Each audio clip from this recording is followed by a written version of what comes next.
Branded too old and unwanted, she stood alone, until one lonely man saw her true worth and married her without hesitation. Somewhere out in deep space, there is a queen who never smiles. She rules over trillions of lives. Her name alone can end wars before they start. Generals shake when she walks into a room. Kings from other worlds bow their heads and do not look up. But one single day, in front of her entire royal court, this same queen froze. She could not speak. She could not move. Her hands began to shake. It was not a weapon that did this to her. It was not an enemy fleet. It was not a rival empire. It was 4 simple words from her own son. "Mom, he's the one who saved me." And in that one moment, the most feared woman in the galaxy looked like a normal, scared parent. But here is what will shock you. The man standing in that room was not a soldier. He was not a hero from her own empire.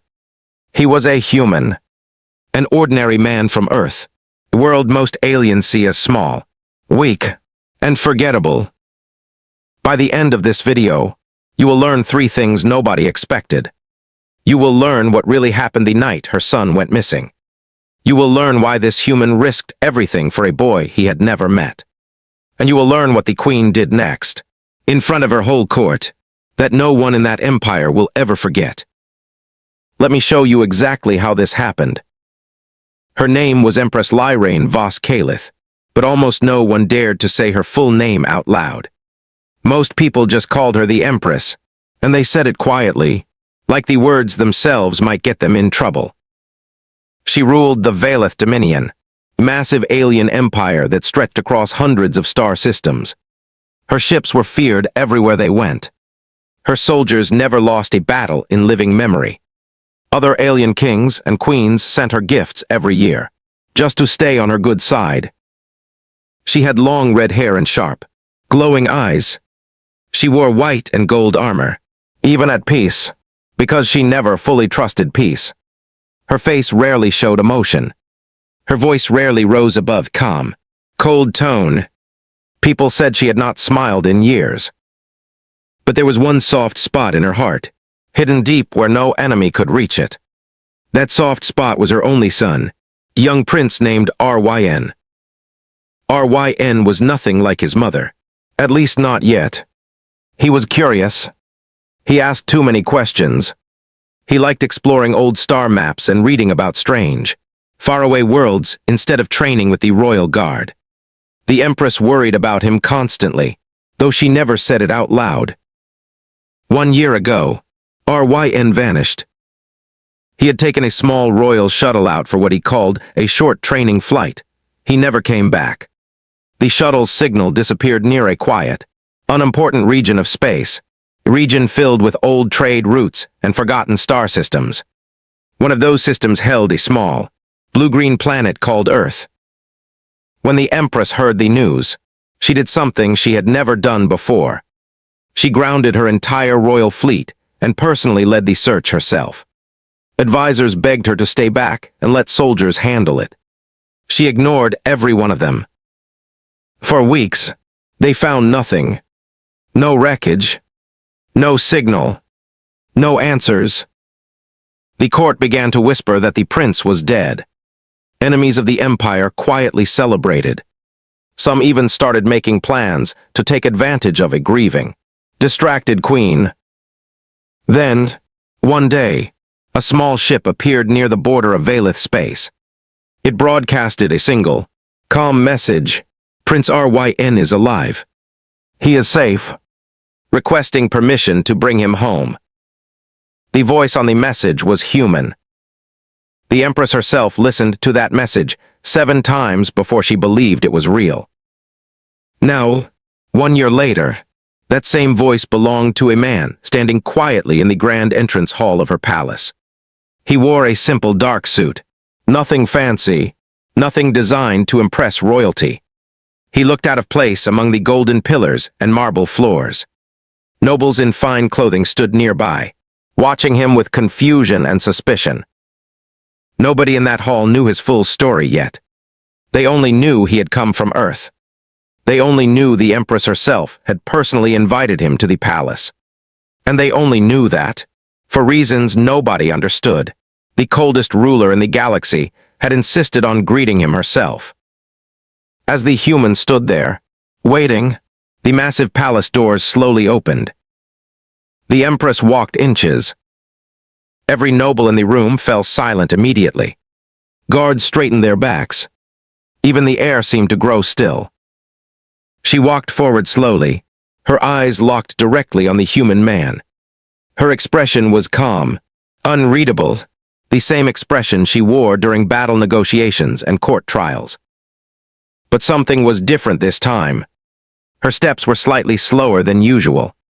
Her hands were folded, a little too tightly in front of her. She stopped a few feet away from him. For a long moment, nobody said a word. Then, from behind her, a young voice broke the silence. "Mom," Prince Ryn said, stepping forward. "He's the one who saved me." The Empress's whole body went still. To understand why this moment mattered so much, you have to go back to the day everything went wrong. 1 year earlier, Prince Ryn had taken his small shuttle out for a routine flight. He was 18 years old enough to be trusted with simple tasks, but young enough to still want adventure more than safety. He was supposed to fly a short, boring loop near a training station. Instead, he changed course. He wanted to see something new, something outside the normal path. He aimed his ship toward a quiet, mostly forgotten star system on old star charts. That decision nearly cost him his life. As his shuttle passed through an asteroid field near that system, something struck the ship's engine. It might have been debris. It might have been an old mine left over from a past war. Whatever it was, it tore a hole straight through his fuel line. Warning lights flashed across his control panel. Alarms screamed in his ears. The ship began spinning out of control, falling toward a small blue-green planet below. Ryn tried everything he knew. Nothing worked. The controls did not respond. The engine sputtered and failed. All he could do was brace for impact and hope. The shuttle crashed hard into a wide, empty field on a planet called Earth. When Ryn woke up, his ship was in pieces around him. Smoke filled the air. Pain shot through his leg, which was bent at a wrong angle. He was alone, injured, and stranded on a strange planet, with no way to call for help. His communicator was destroyed in the crash. His translator device barely worked. He didn't know the local language. He didn't know if this planet was friendly or dangerous. All he knew was that if help didn't come soon, he would die there. That night, a storm rolled inches. Rain poured down on the wreckage. Ryn's body grew colder. His strength faded. He remembers thinking, in that moment, that this might be how his story ended, alone in a field on a planet nobody in his empire had ever heard of. Then, through the rain, he saw a light. It was a flashlight, held by a man walking across the field. The man's name was Daniel Cole. He was an ordinary human, mechanic from a small nearby town. That night, he had been driving home late from work when his truck suddenly stalled near that same field. Annoyed, he stepped out to check the engine, and that's when he saw a strange glowing wreckage in the distance. Most people would have driven away, or called someone else to handle it. Daniel didn't. He walked straight toward the wreckage, even though he had no idea what it was. As he got closer, his flashlight lit up a shape that made him freeze for a second. A boy, pinned under twisted metal, breathing shallow breaths, with skin slightly paler than any human he had ever seen. Daniel didn't stop to ask questions. He didn't panic. He acted. He pulled at the twisted metal with his bare hands, ignoring the cuts forming on his palms. He talked to the boy the whole time, even though he knew Ryn couldn't understand a single word. "Hey, stay with me," Daniel said. "I've got you. Just stay awake, okay?" RYN didn't understand the words, but he understood the tone. It was calm. It was steady. It made him feel, for the first time since the crash, that he might actually survive this night. Freeing RYN from the wreckage took almost 20 minutes. The rain made everything slippery and cold. Daniel's hands were bleeding by the time he finally pulled the boy free. He couldn't carry RYN all the way to his truck alone, not with a leg injury that bad. So he did something simple but incredibly important. He took off his own jacket and wrapped it around RYN to keep him warm. Then he dragged him, slowly, step by step, across the muddy field. By the time they reached the truck, both of them were soaked and exhausted. Daniel laid RYN carefully in the back seat and drove straight to the nearest hospital, breaking almost every speed limit on the way. At the hospital, doctors were confused. Rin's body showed strange readings. His blood didn't match anything in their systems. His bones healed differently. Nobody could explain what they were looking at. Daniel stayed by his side the entire time. He didn't leave, even when hospital staff suggested he go home and rest. He told them, simply, "I found him. I'm not just going to leave him here alone."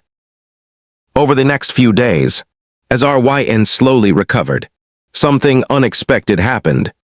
Using a small device from his wrecked ship, one that survived the crash, RYN managed to build a basic translator. It wasn't perfect, but it was enough. The first real sentence RYN managed to say to Daniel was simple. "Thank you for saving me." Daniel just smiled and said, "Don't mention it, kid." Anyone would have done the same. But that wasn't entirely true, and both of them knew it. Over the following weeks, while RYN healed, he told Daniel the truth. He told him he wasn't from Earth. He told him about his mother, the Empress, and the empire she ruled. He expected Daniel to panic, or run, or call the authorities. Instead, Daniel just nodded slowly and said, "Okay, so we need to get you home." Then, that was it. No fear, no hesitation, just quiet determination to help. Daniel used his own savings to help repair parts of Rin's communication systems. He drove him to quiet, isolated areas at night to avoid attracting attention. He protected Rin's secret from nosy neighbors and curious coworkers, even when it meant lying to people he had known his whole life. When strange government agents eventually caught wind of unusual activity near the crash site, Daniel was the one who distracted them, giving RYN just enough time to complete repairs and send a signal to his mother's fleet. It would have been easy for Daniel to hand RYN over to his own government instead. Many people in his position might have seen it as an opportunity, a chance for fame, money, or importance. Daniel never once considered that path. When RYN finally asked him why, Daniel gave a simple answer. "You needed help. I was there. That's it." For RYN, that answer meant more than any speech or explanation ever could.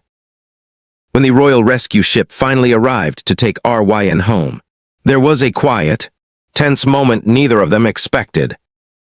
RYN didn't want to just disappear back into space, silently thanking a man who had saved his life and never seeing him again. So, before boarding the ship, RYN made one final request to the fleet commander who had come to retrieve him.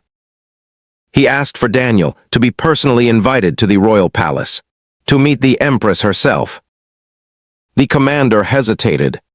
Bringing a human, an ordinary, low-status alien from a mostly unknown planet, into the heart of the Empire's royal court was almost unheard of. Nobles from powerful, well-known species rarely received such an invitation, let alone someone from Earth. But RYN insisted, and eventually, the request was granted. Word of this spread quickly through the palace before Daniel had even arrived. Nobles whispered among themselves, confused and slightly offended. Why would the Empress waste her time on some human? One noble asked quietly. Maybe he's some kind of scientist, another guessed. Or a diplomat. Nobody guessed the real reason. Meanwhile, back on Earth, Daniel had no idea what to expect. He had never left his home planet before. He barely understood how starships worked, let alone royal palace customs. All he knew was that the boy he saved, the boy he now considered something like family, wanted him there. The journey through space felt like a strange dream. Daniel watched planets and stars pass by his window, quiet and amazed, but never once acting like it was a big deal. When the royal ship finally landed near the palace, he stepped out wearing the only formal outfit he owned, a simple dark suit he had bought years ago for a cousin's wedding.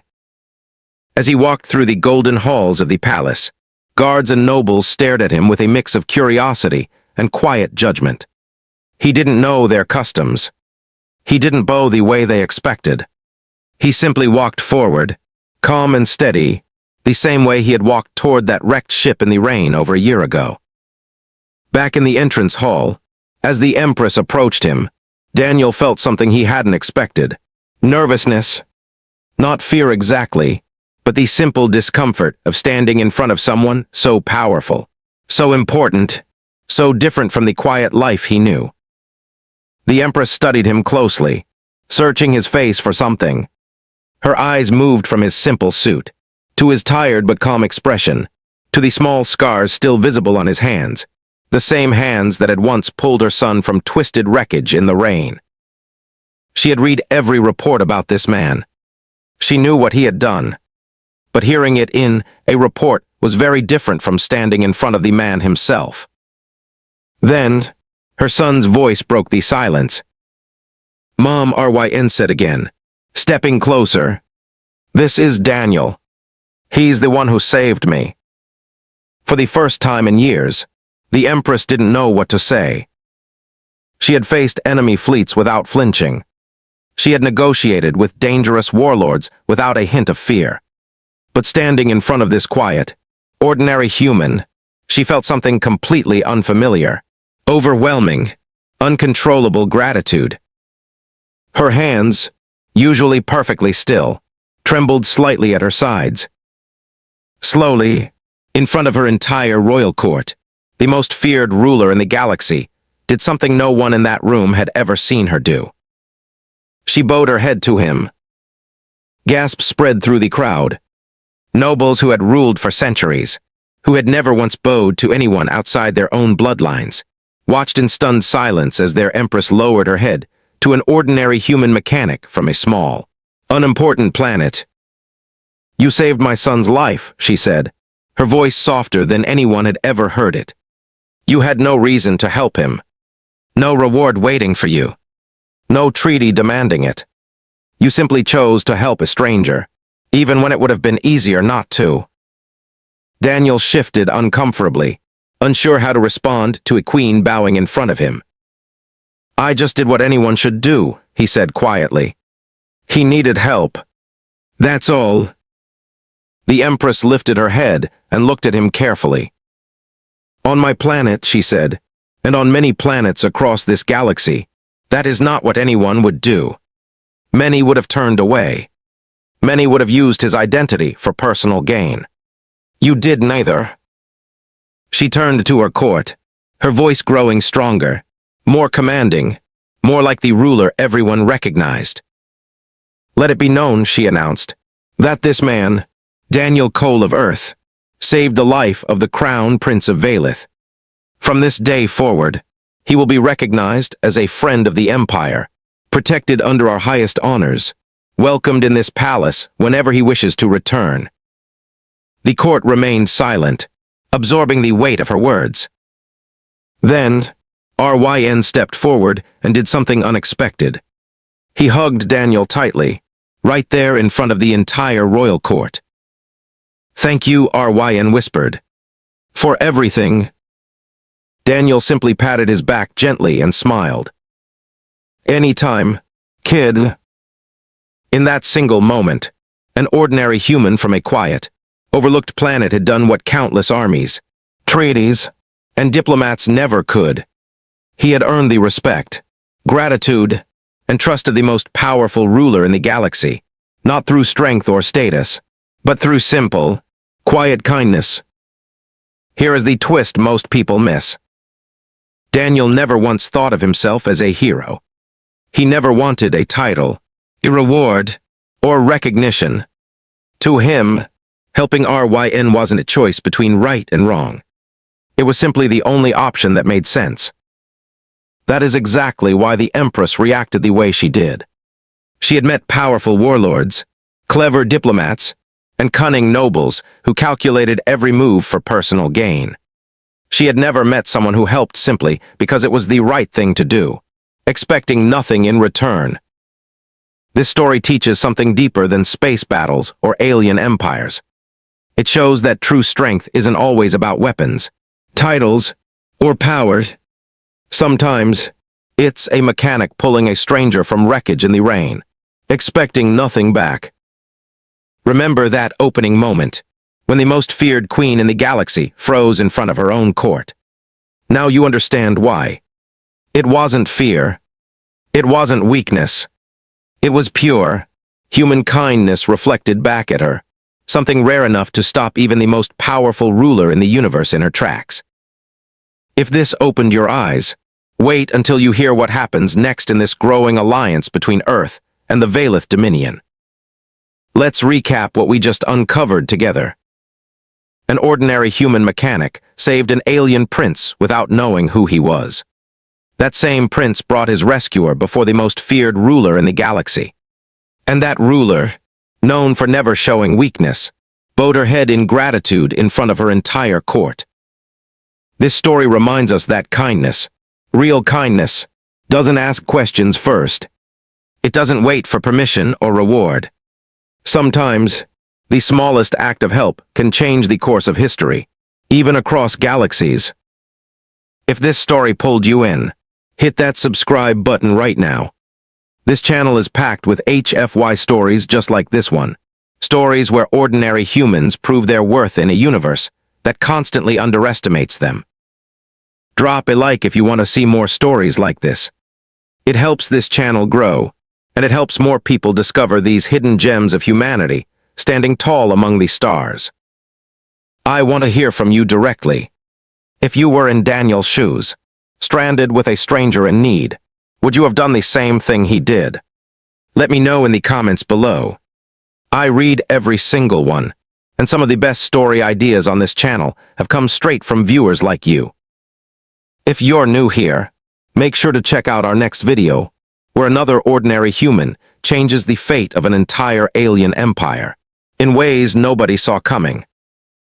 Thank you for watching. I'll see you in the next story.